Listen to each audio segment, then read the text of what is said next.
And let's move to the next presentation. Alberto, can you share your screen?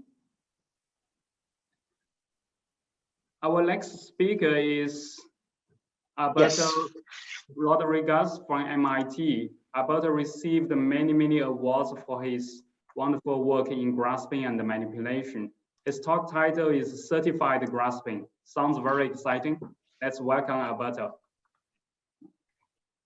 Thank you. Can you hear me? Yes. All right, excellent.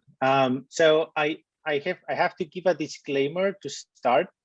I guess my understanding was that it was okay to talk about research in grasping. So I didn't prepare a presentation with my insights on competitions or benchmarking, but I'm happy to provide those later today in the panel discussion.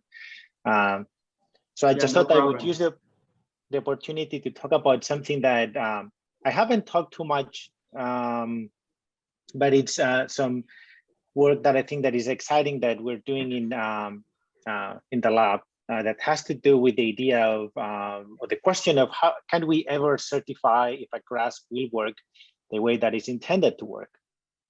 And this all starts from an observation, which is a very old observation, right? That the grasps do not work as we intend them to, but nevertheless, they tend to work anyway, right? So when we plan a grasp, the contacts that we plan, they rarely end up where we intend to, but nevertheless, there's always some region of robustness that sometimes it plays to the benefit of the grasp, sometimes it doesn't.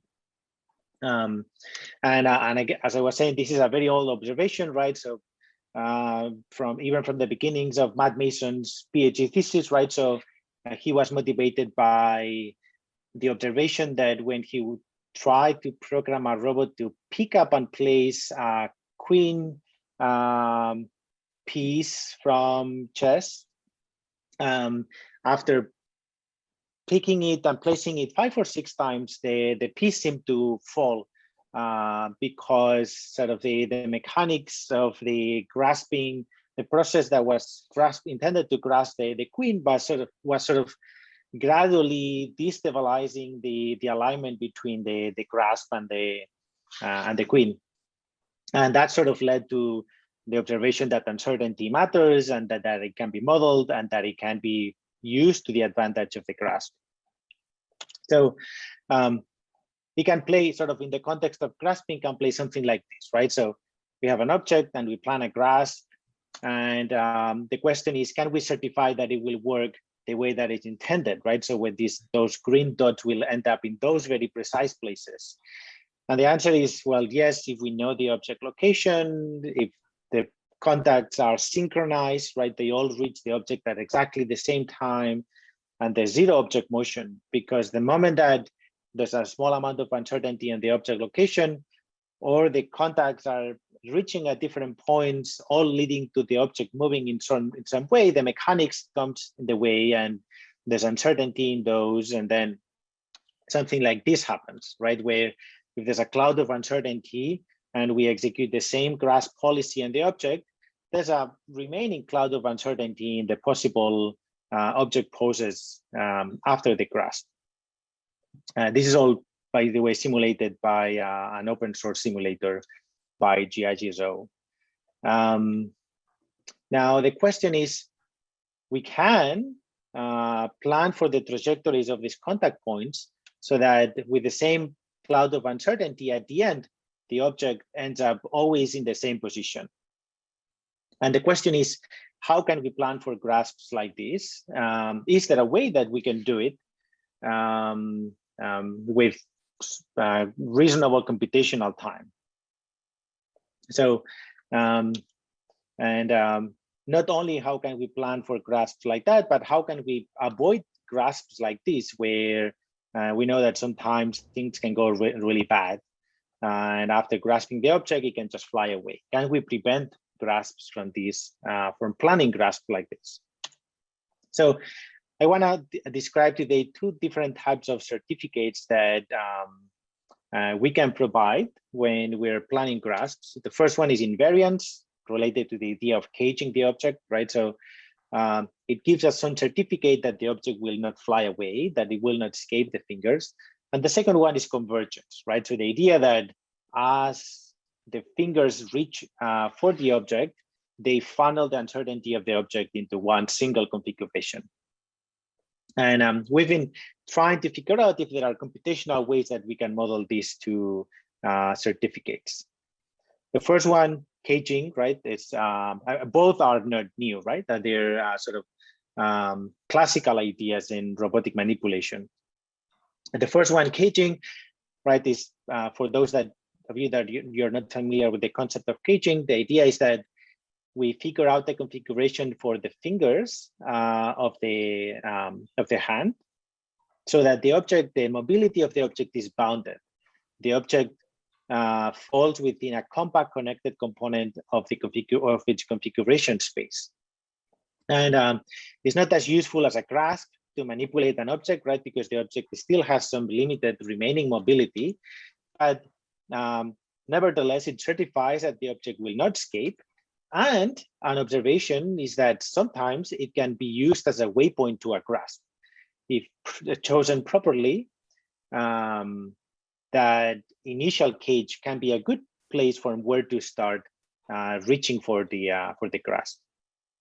So this is a problem that I got interested in during my PhD, and the basic idea of the connection between the grasps and cages, or how when they become a good waypoint to a grasp. It's sort of illustrated with a simple case of 2-point finger grasps, right? So these 2 points represent the fingers, and they are caging the object, these two objects, an H and a C. And these are two different types of cages. The first one, we call it a squeezing cage, where we can allow the fingers to squeeze and the object remains caged. And the second one is a stretching cage, where we can allow the fingers to stretch and the object still remains caged. And in this simple case, there is always an infallible strategy to grasp the object, right? Because either in the first case, the only thing we need to do is to just squeeze the fingers blindly without the need to thinking about it. And in the second case, we just need to stretch the fingers blindly and it will reach a grasp. It might not be a certified grasp in the sense that it will get to one unique configuration, but at least we know that it will not escape.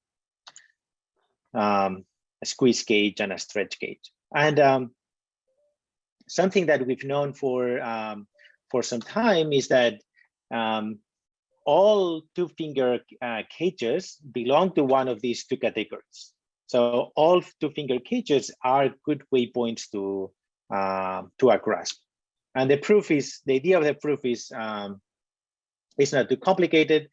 If this is, these are the two configurations that I was referring to, and if this is the manifold of the configuration space of the manipulator, the two fingers, where the fingers remain with constant distance.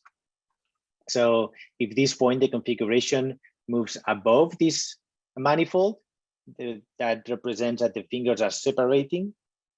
And if this configuration goes below this manifold, that means that the fingers are coming closer together. So now the idea to prove that all two-finger cages are good waypoints to a grasp boils down to try to prove that all cages are either squeezing or stretching cages. And we prove it by contraposition, which means that we're going to show that if it's neither of those cases, then it cannot be a cage. So let's say that there's a configuration of a two-finger cage, so that if I allow the fingers to increase their distance, it's not a cage anymore. And this would be this configuration, for example. That means that this two-finger grasp or cage can go to infinity by increasing the distance of the fingers. And let's assume that same configuration, it's also not a cage if I allow the fingers to squeeze, so to come closer together. So there's a path for these fingers to go also to infinity by reducing the distance. This would be the case of this configuration. If the fingers get closer together, then they can escape. Neither of these two configurations satisfy these two properties, right? I'm saying that there's a configuration that is not stretching and not squeezing. If that exists, well, it turns out that this configuration in infinity is connected with this one, right? So I can connect them with a path because they are at infinity. They don't care about the object anymore. And I can connect them in a way that the path that they define is contractible. And if it's contractible, the contraction of that path, its intersection with the manifold that we painted at the beginning, that defines an escaping path for this initial configuration, which basically means that this initial configuration wasn't a cage to start with. So in summary, the basic idea is that for two-finger cages, all cages are good ways to start a grasp because we get that invariant property that as we squeeze the object or as we stretch, as we squeeze onto the object or we stretch onto the object will not escape.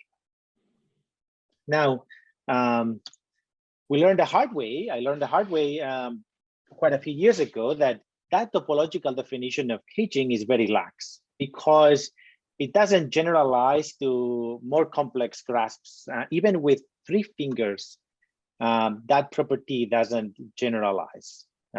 This is an example where this is a cage, a 3-finger cage of this object, from which it is not possible to reach a grasp of this object before breaking the cage, right? If I increase a little bit the distance between the fingers, now the fingers can escape, while before they couldn't escape.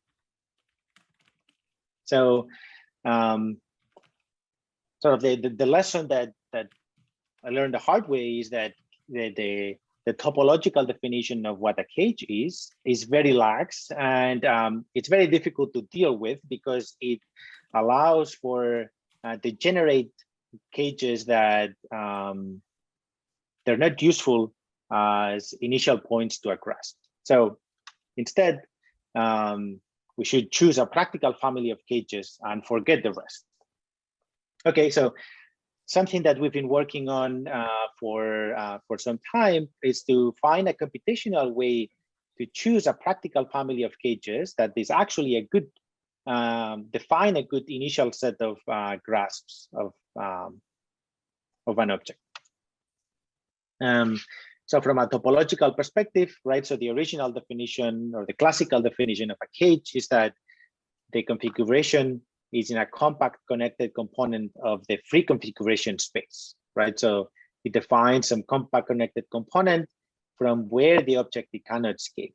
And there's been many works to try to construct these cages that implicitly constrain the geometry of the grasp, but it's only implicit, it's not explicit, right? Many prior works that directly check for the topology of the configuration space where the object is.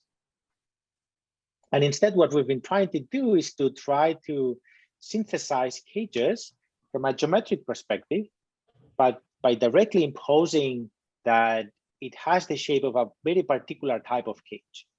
I'll describe this more in detail, but the basic idea is that we will want the compact connected component of the free space where the object resides, where the configuration of the object is, to be roughly shaped like a ball, and that its intersection with different slices of the configuration space is roughly looks like a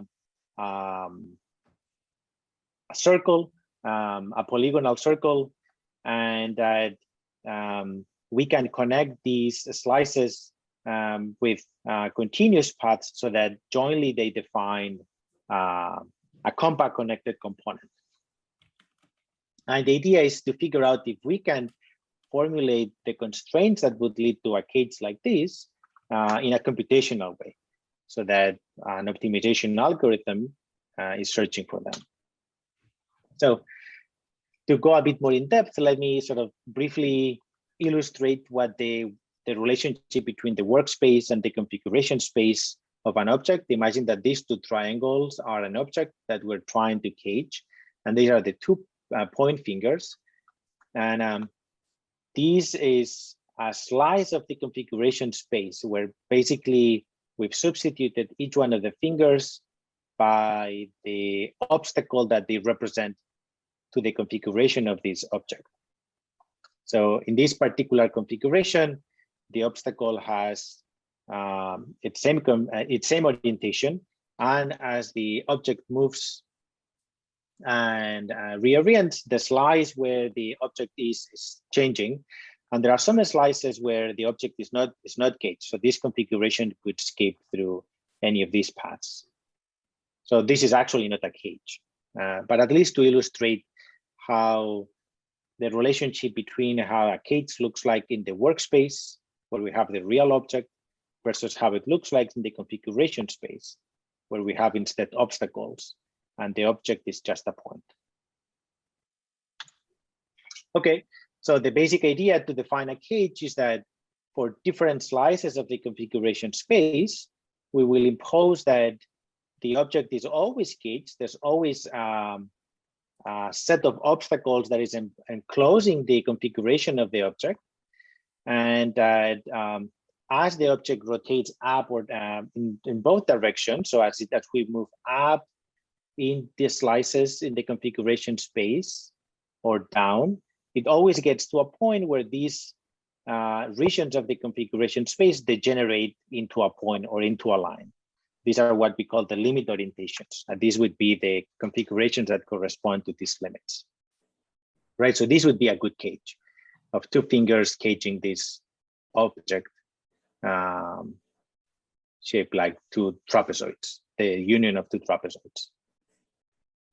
So the key question is, can we pose these constraints that impose that in every slice we have an enclosure of the object, and that the slices are continuously connected between them so that this enclosure doesn't break, and that there's a limit both above and below so that these slices degenerate.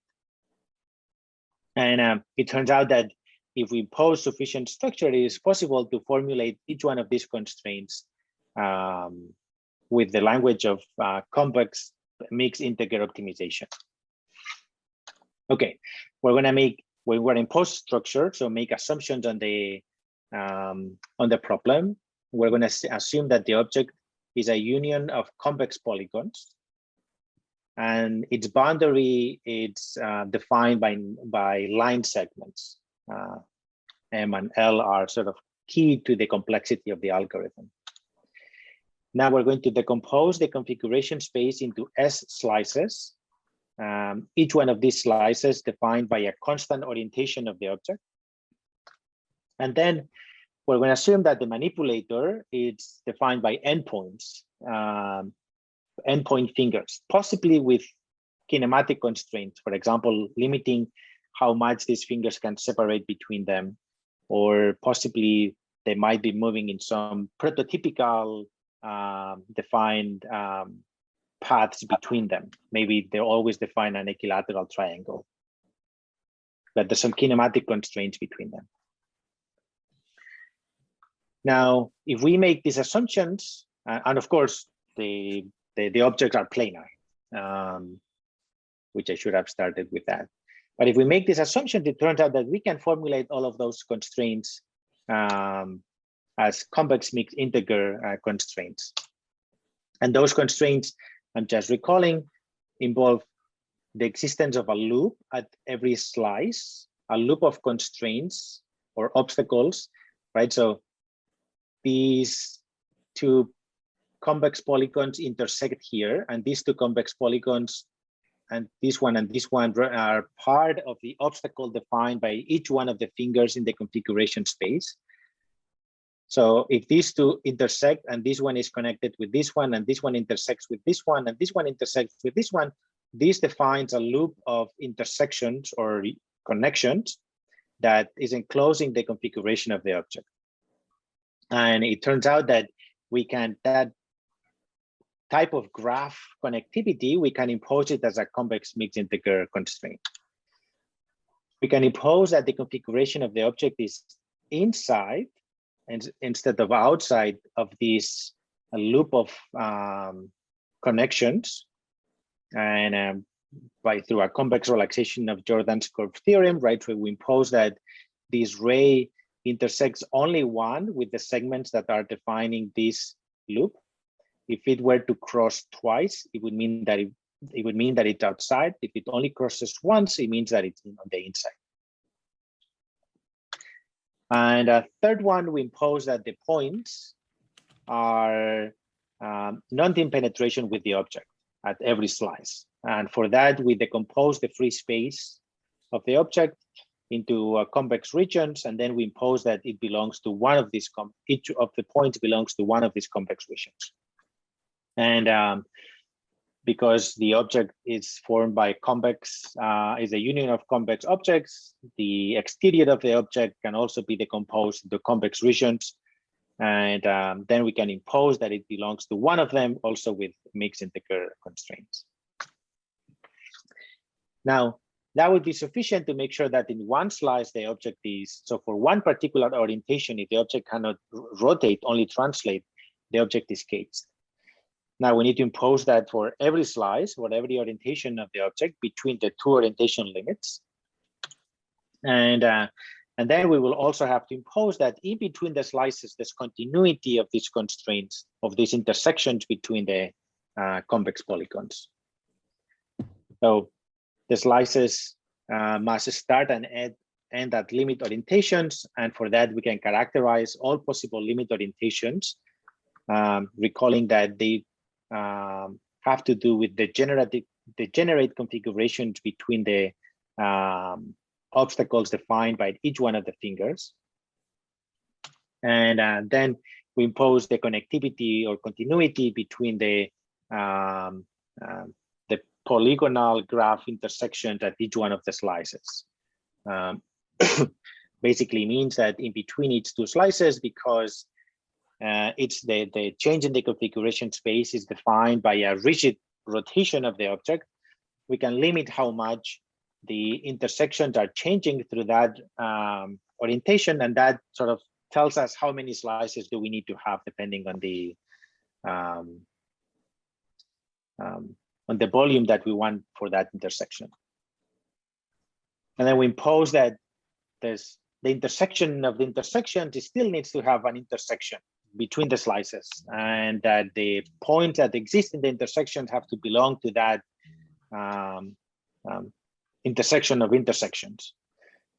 And with that, that is sufficient to guarantee that there's continuity of the cage between slices. So all of these can be posed as convex mixed integer constraints, which defines convex mixed integer program, which has some nice properties because it has guarantees of optimality. We can always, if there's a cage, we can always find it. And we can impose convex objective functions, which will also be satisfied with global optimality. For example, trying to maximize the distance between the fingers or the size of the cage. And if the cage doesn't exist, then it will also report that it doesn't exist. The con is that comes as a cost of exponential complexity in the time that it might take for the algorithm to find the optimal solution. In practice, what we find with experiments done on random polygons, polygons generated with a random polygon generator, is that it takes between 1 and 2 seconds to find cages. Sometimes it takes up to 10 seconds.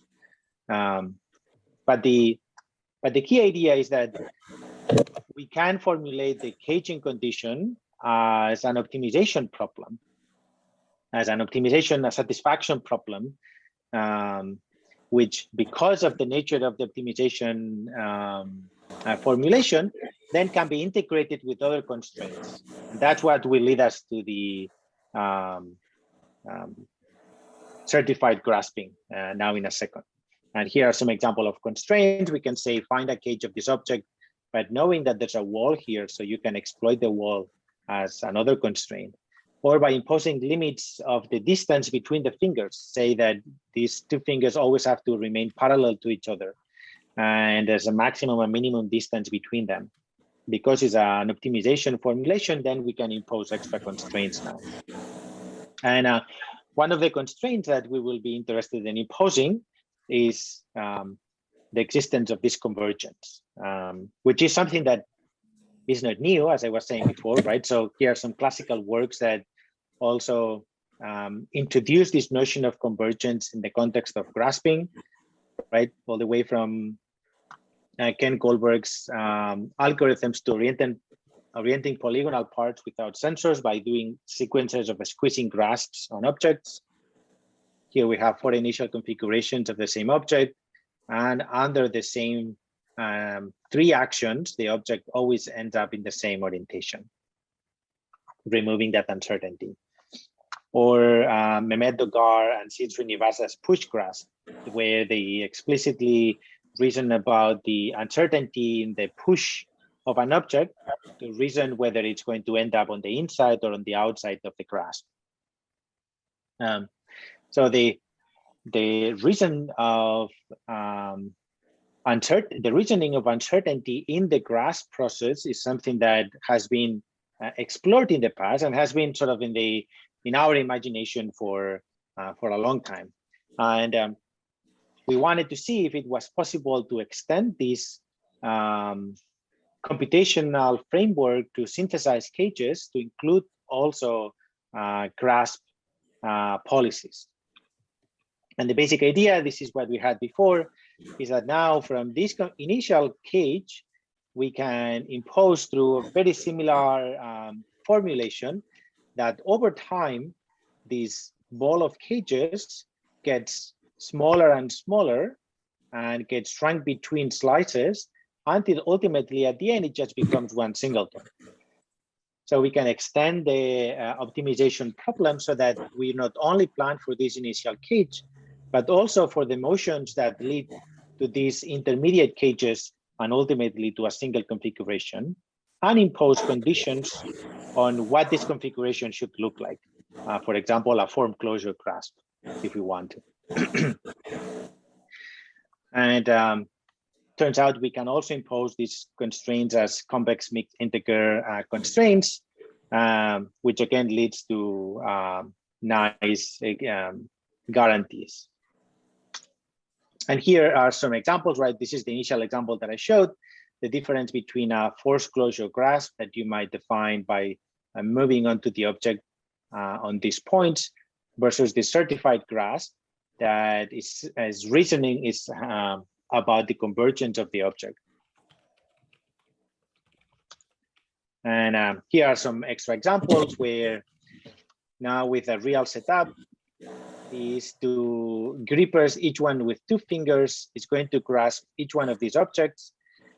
And for each video, you'll see 10 videos overlaid on top of each other, where the robot will execute exactly the same grasp, but the object is starting from a different configuration. And we will see that the object will end up in the same configuration for all of them.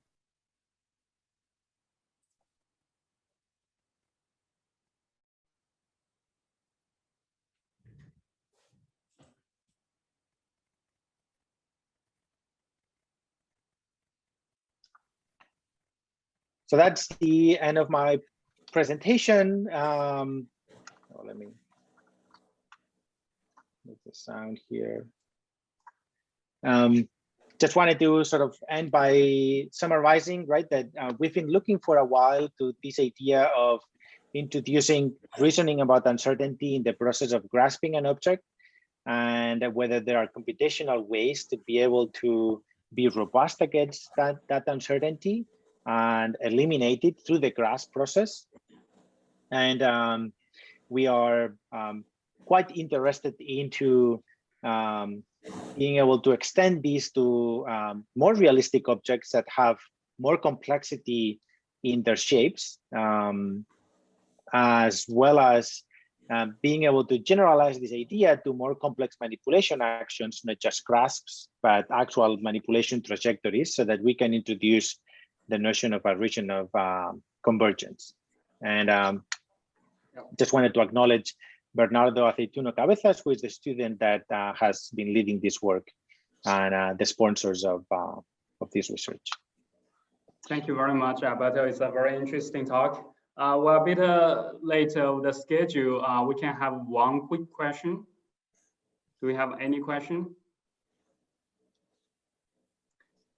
Okay, so Alberto, this is Yusun. I have a quite quick question, I guess.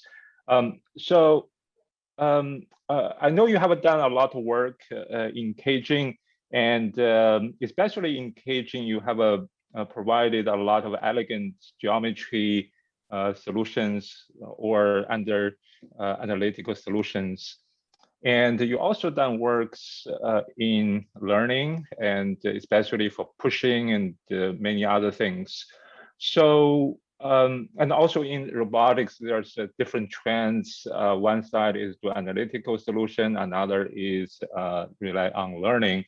So because you're doing both, what's your opinion on those two? And yeah, so when do you use this and when do you use the other? Yeah, can you provide some insights?